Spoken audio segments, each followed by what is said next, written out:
After negotiations with the Ontario Medical Association failed last January, the province unilaterally imposed service fee cuts on doctors by hundreds of millions of dollars. The latest cuts were introduced just this week. Joining us now for more on what the cuts mean in practice, here's Vade Tandon. He's past president of the OMA, who led the association during January's negotiations with the province, and we welcome you back to TVO. Thanks for having me, Steve. So tell us, I guess this week a 1.3% across-the-board fee-for-service cut went into effect on top of the cut that already went into effect earlier this year. What does that mean? Well, it means a total of almost 7% in cuts to funding for physician services, all the care that doctors provide to patients since February of this year. And why did the cuts go into effect this week? An additional cut, I should say. The additional cuts that went into this week were as a result of the government's decision to set a hard cap on the physician services budget. They've set this arbitrary limit, and they feel that we're going to exceed that, and so they're recovering that money back from physicians for the care that we've already provided to our patients. So you've already provided the services? Yeah. And they are clawing back compensation for services already provided? Well, sort of the way it works is they are looking at their budget and they think that they're spending more than they had budgeted. So in order to recover that money, they're decreasing physicians' fees. What impact do you think this is having on doctors? I can tell you doctors are feeling disrespected, and despite the fact that we are trying our best to provide the best care possible for patients, government just doesn't seem to want to even talk to us about negotiations. And, you know, doctors, we have 34,000 doctors in the province, and every day we go to work and we put patients first. And it's simple for us. There's nothing more important for us than the health of our patients. I'll give you an example, a personal example from last week. I was in the operating room, 10 hours in the operating room doing cancer surgery, which is what I do. And at the end of the day, I was walking out of the operating room and there was a bit of a commotion outside one of the rooms, so I sort of poked my head in to see what was going on. And one of my colleagues was just about to start surgery on a patient who was very, very sick and in septic shock, in fact. You know, I had some commitments that evening. I wasn't on call. I was supposed to go pick my daughter up from swimming. But I knew that if I went and helped him, the two of us together could look after that patient a lot more quickly and efficiently and probably save his life, or have a better chance of saving his life than if he was alone. Mm-hmm. So I stayed for 3 hours and helped him. And that patient walked out of the hospital a week later. You know, my wife had to pick up the slack like she often does and go pick up my daughter. But that's what we do, is we put patients first. We put them ahead of ourselves and our families. I don't want to get too mercenary about this, but did you get paid for doing that procedure? I did get paid for doing that procedure, but of course that would add to the excess of the budget, and it'll all get clawed back in the end. I'm told radiologists are facing an extra cut beyond what was already mentioned. Why is that? Well, there are a number of extra cuts. So the 1.3% that's been advertised is what they call an across-the-board cut to all the fees in the schedule of benefits. But there have been a number of targeted cuts as well to radiologists, to anesthesiologists, and to several other groups, just as there were back in February. And so they're being impacted even more than the rest of the physicians in the province. I know there is not necessarily any rhyme or reason to what people get paid in this world.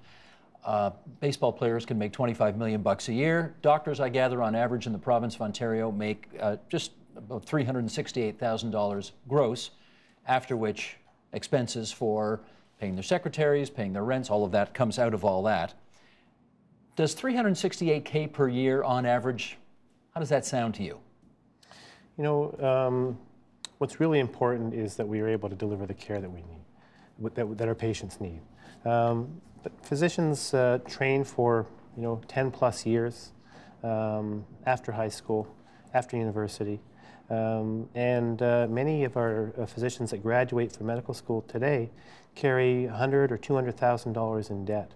We don't have pensions or benefits, and have to fund all those things ourselves. And I think that physicians in Ontario expect that we're treated with respect by the province, that they talk to us about plans for the delivery of medical services, and that they help work with us so that we can deliver the best care we can for our patients. Is there a way to respect you more without giving you more money? Because obviously in an era of $10 billion deficits, they don't want to give you more money. They don't want to give anybody more money. Yeah. So how do they respect you more without giving you more money? Well, first of all, they can come and talk to us. We've been inviting them to come back to the table and negotiate with us since January. And you'll recall the last time I was here, we said we're not asking for more money. We've offered to freeze doctors' fees, but the government won't. That's not enough for government to freeze our fees. They want to cut them. They're not at your table, and they're not at our table today either, despite our invitation for somebody from the Ministry of Health to be with us here today, or an official from the ministry. They were unable to provide anybody, but for what that's worth. I understand why doctors don't want to take a pay cut. Nobody wants to take a pay cut. But tell me, so I understand how this affects doctors' bottom lines. How does this affect patients, the fact that doctors are being cut back in terms of their compensation? I'm just going to go back a little bit before I get to that, Steve, and say that, in 2012, doctors willingly accepted a contract that included about a 5% overall decrease in compensation for physicians. That saved over $850 million for the province, and we agreed to that in 2012 to do our part to help with the provincial financial situation. But you ask how that's going to impact patients, and we can only have to look at the hospital sector. The hospital budgets have been frozen for the last 3 years, and as somebody that works in a hospital, I see the impact of that every day. Hospitals are doing things that decrease access to care because they have to in order to work within the budget that they've been given. So many hospitals in the province are closing operating rooms on times when they used to be open, elective surgery. Radiology services in hospitals aren't available as much as they were, and many other things like that. We read it every day in the paper about layoffs of nurses because the hospitals have to meet their budgets. Physician services is no different, and we're not just being frozen, we're being cut by another, on top of that 5%, another almost 7% this year, and that will have very similar impacts on patient care. Well, that's what I'm wondering, because I know probably a lot of people saw the full-page ads that the OMA took out in newspapers. Certainly in Toronto. Were they all over the province, the ads? Or they were all over the province. All over the province, too. Okay. Here's a line from one of the ads that ran just the other day. Effective October 1st, the government will further cut the funding it provides for physician services. The result, a real and serious threat to your ability to access quality care when you need it most. And again, just so I understand this, how does a cut to doctors' incomes affect access and quality of care for patients? Well, as you said earlier, Steve, the compensation that doctors receive is for a number of things. That includes the services they provide, but also includes the staff that they hire, their office space, their rent, and all those other, what we call overhead expenditures. And as these cuts mount, physicians are having to make difficult decisions about what services they can provide. Some of those services are provided at a loss, and at some point it's not a viable business opportunity anymore to deliver certain types of services. We just simply can't do it. Do you know any doctors who have decided either to stop practicing medicine or move to the States, for example, because of these cuts? I know doctors that have stopped practicing, who have left, for example, primary care practice. And we've heard from a number of new physicians who were planning on starting practice in Ontario that they've decided to choose another jurisdiction to practice because they don't feel Ontario is a place that treats its physicians with respect. Do you think it's a significant number, the number of people who either are going to leave or aren't going to start or are going to shut down? Well, I think it's something that's going to continue to build, Steve, as this progresses. Unless we can get back to the table with government and get an agreement, this problem is going to get progressively worse, and more physicians are going to get discouraged.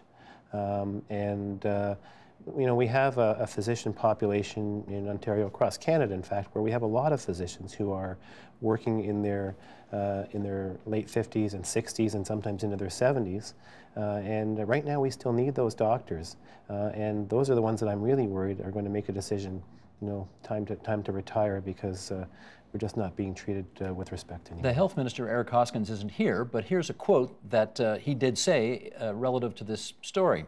I want to emphasize, he said, that this cut is in the context of a 60% increase in doctor remuneration over the last decade, to the point where they're among the highest paid in Canada. We're not asking physicians to work for free. We're not telling them that there are services they can no longer provide. We're not limiting access for Ontarians to any services. What it means is we're paying physicians slightly less for the services they provide to allow us to have a sustainable physician services envelope. How does that sound to you? Well, in 2012, we said the same thing, and they cut 5%. In January, they said the same thing, and they cut another 4%. And now in October, they're saying it again and cutting another 3%. And I suspect in April, they're going to say it again. It's clearly not a sustainable way of managing the healthcare system to continue to cut funding for physician services. And you can make numbers look as you want if you just pick the right time frame. And we know that the 10 years prior to the time frame that they're quoting, there was no increase to funding for physician services for over 10 years, and in fact there were cuts. And the 3 years following the time frame they're quoting, we've had now about a almost 10% cut to funding for physician services. At the end of the day, of course, this is a political issue, and my hunch is, I haven't had anybody tell me this, but I've watched OMA, Ontario government negotiations for 30 years, and my hunch is they've concluded that you guys are not going to go on strike, you are not going to shut down, you are already among the top 1% of income earners, and deservedly so. You save lives, you treat people's health care, and they've just made the calculation that they can do this and get away with it politically, because after all, what else are you going to do? What about that? Well, it's unfortunate that it's a political situation because, with a growing and aging population, our publicly funded healthcare system in Ontario is going to be under immense strain, and the decisions that we make today are going to impact our ability to deliver quality care in the years to come. And so it's really unfortunate, but you talk about us not being able to go on strike, and physicians would never go on strike, even if we were able to do it. But that's one of the reasons that we've asked the government to talk to us about binding arbitration. And we are talking with them about that, and I would really hope that they will come around and realize that that's a solution that could get us out of the mess that we're in. If they would agree to arbitration, we could be before an arbitrator with the government within a matter of weeks. Okay, two things though, two things. Number one, doctors did go on strike. 30 years ago, they did go on strike to protest extra billing. So you say they never would.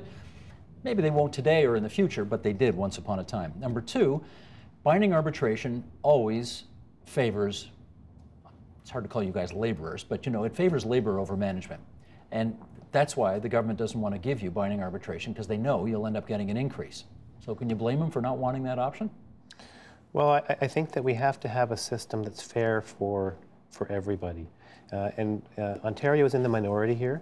8 of the other provinces or territories have some sort of a binding dispute resolution mechanism in place. And the interesting thing is, it's very rarely used. But what it does is it creates a fair and balanced negotiation where we can actually talk to one another, and the one party doesn't know that it just has to sit there and wait out the process, and then it can just do whatever it wants.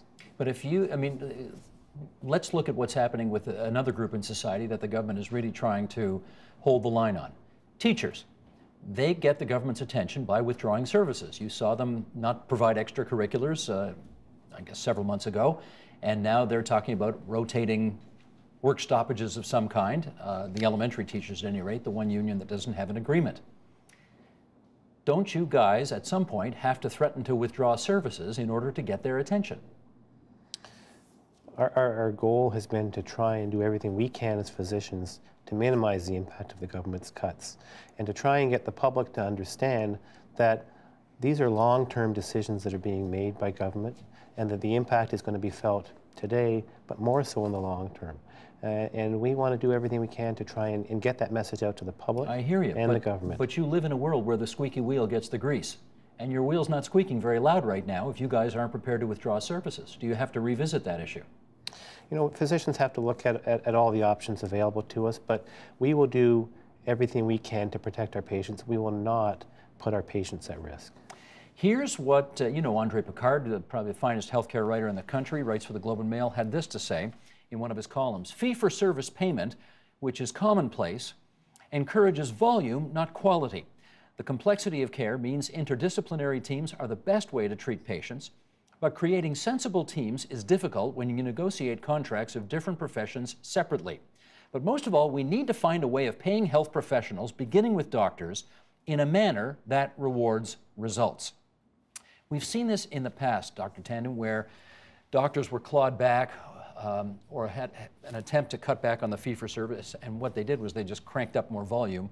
And you know, I know you can't do that anymore because there's hard caps now, but the point is, do we have a system in place that rewards volume as opposed to quality, which is what Andre seems to be saying here?